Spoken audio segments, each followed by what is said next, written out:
Hello everybody, it's Adam, your favorite paranormal Polynesian. Okay, and look who I've got in the back seat with me. G'day. From Australia. From down under. G'day, mate. G'day, guys. Oh, I love How it. are Say hi to Werner and say hi to Drew. Hi. G'day, mate. How are you, everyone? Hope you're all doing well. Yeah, two of my Greetings from favorite Australia. Aussies. Yeah, we made it. And this is my publicist, Wendy. Hi! Oh, shit, it's great! Let's go! But, you know, we're going some special places today up this canyon. This canyon I'm taking you guys up, do you know, it is the most deadly highway in all of Utah. Wow. So I'm going to put the camera away now. Today on the show, I'm going to take you to the spot of two huge disasters that happened here in the state of Utah. The first place is right over this hill, and the second place I'm going to take you is an hour up the canyon. You're going to want to stick around to the end for this.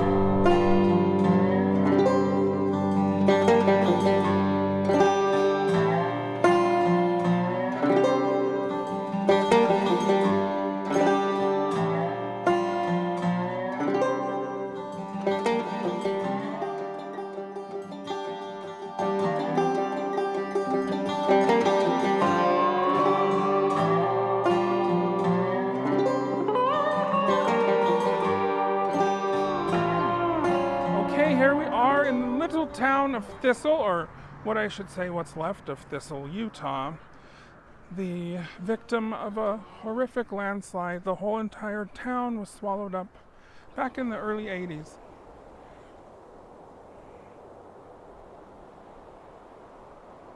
This is probably one of the only structures left of the town. It had quite a few people living here. There was a post office, school, all sorts of stores, banks. They've all been demolished over the years, but this is the only structure left. And in the winter, you can walk out and see the other side of the house, but not today because it is summer. But I just thought I would show you this. A reminder of times gone by. And that's Wendy's house right there. That's all that's left of her house.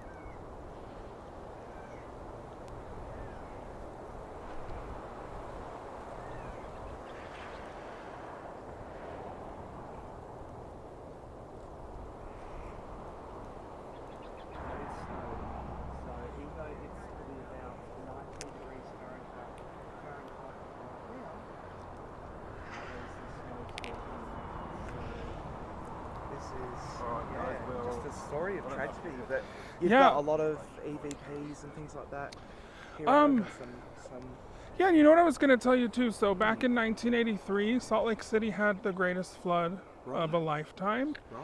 And the entire city was under 4 feet of water. It caused millions and millions of dollars of damage. The Great Salt Lake flooded into the whole town because they had a really strong winter. And that's exactly the same winter we had last winter. So we were really worried we were going to have the same. Yeah. But now that I think of it, this town is a result of that. Yeah. Okay. So the whole mountain came down. Yeah, that's all right. Cool. Wow. Hey there, good day. Sing it again. Sing Matilda. Won't sing Matilda. Won't sing Matilda. Won't sing Matilda. Something, something. Won't sing Matilda. Won't sing Matilda. You'll come a waltzing Matilda with me. Oh, you'll come a waltzing Matilda with me.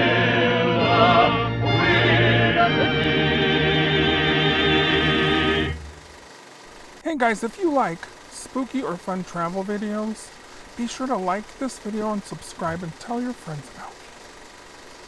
Because I'm pretty amazing, okay? Thanks. Let's just take a look at the city of Scofield. Beautiful little mining town with the reservoir in the distance.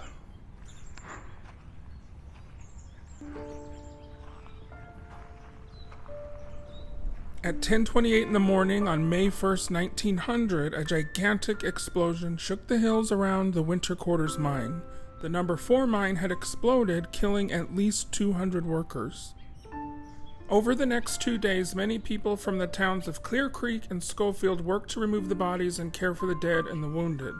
Most of the bodies from number 4 were burned and mutilated, so they had to be placed in sacks, whereas those killed by the gas were loaded into coal carts by the dozens and hauled out of the mine. The bodies were taken to the company boarding house to be cleaned and dressed, and then they were then taken to the schoolhouse where families waited to claim their husbands and sons. Many of the dead were laid to rest here at this cemetery on May 5th, 1900, during 2 large funerals. Every single family in the town of Scofield was affected. The disaster left 107 widows, 268 fatherless children, and many grieving townspeople. In order to bury all the dead, 75 caskets had to be imported here from Denver, Colorado, because only 125 caskets could be brought in from Salt Lake City. 135 graves were dug at the Scofield Cemetery, some of which were widened to hold fathers and sons.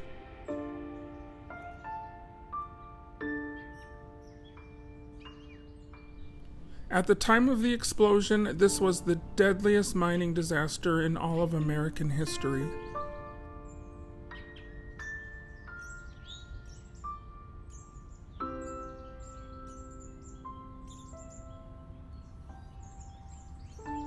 Oh, there's some symbolism for the Mormon Church that signifies reaching through the veil to the other side. It's big in Mormon culture.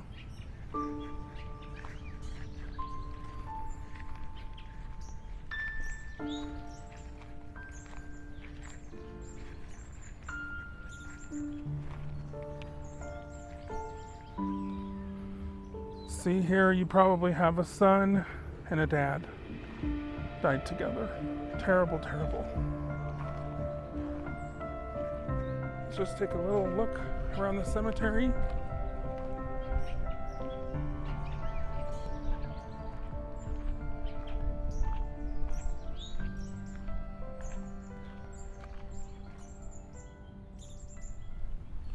So peaceful here.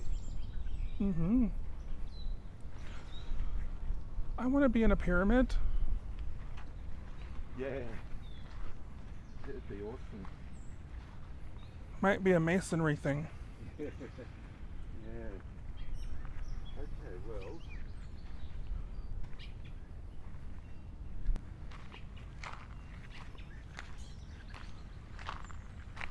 Please don't get me rattlesnakes. Please.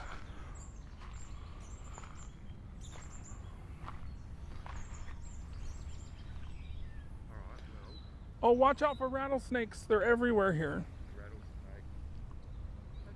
So fun.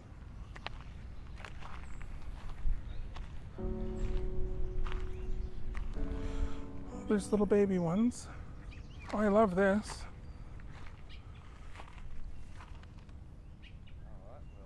Again, we've got the hands going through the veil, signifying passing from this world to the next.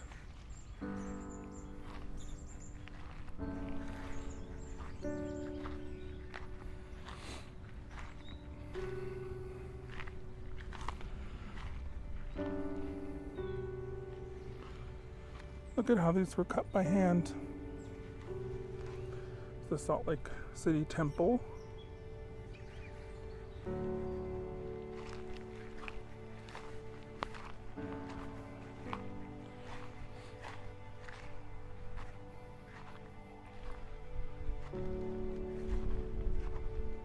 These are cool.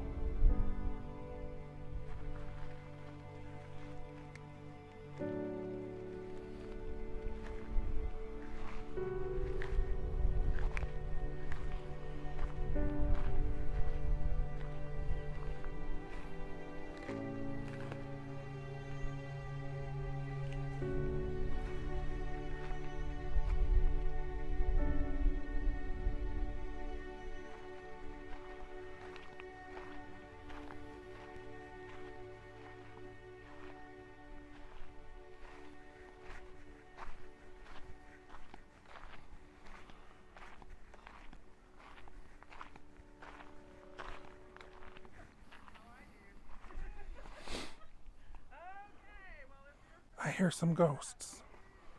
Oh, it must be the ghost of Wendy.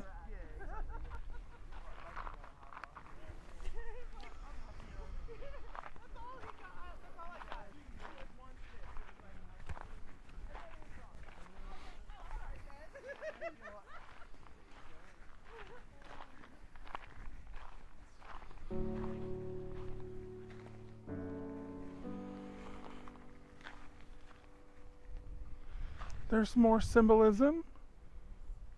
Probably LDS symbolism from the church. Ooh, look at the detail on this one. Absolutely gorgeous.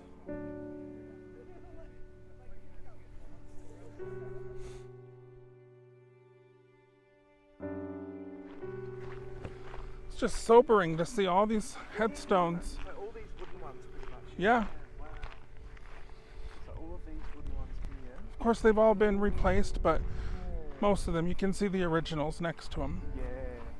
Wood does not fare well here. No, it wouldn't. It'd be the same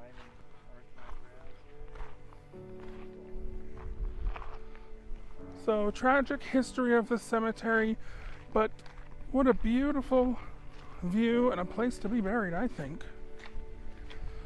Last time I was here, this monument was not like this.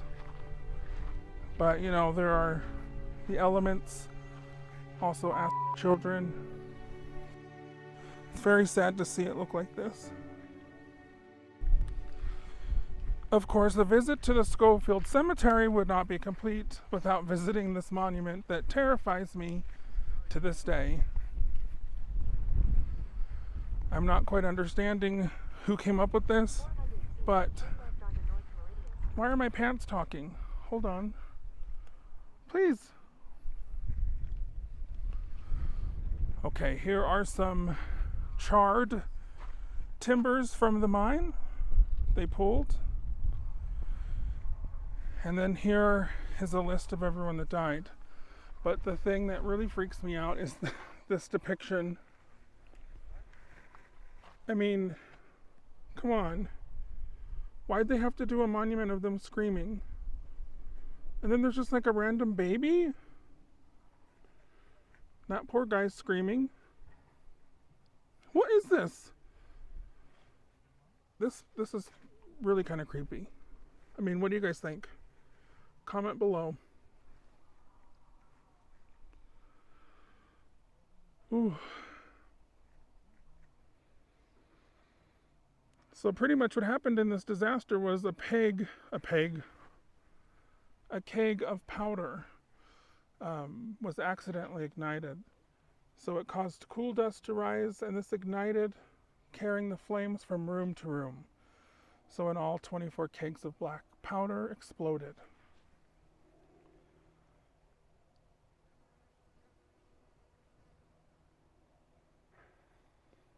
This disaster left 120 widows and 258 orphans.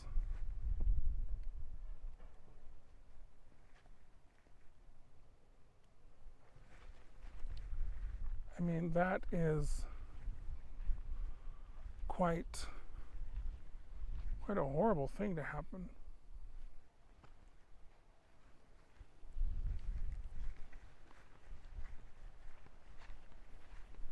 Look at these beautiful flowers.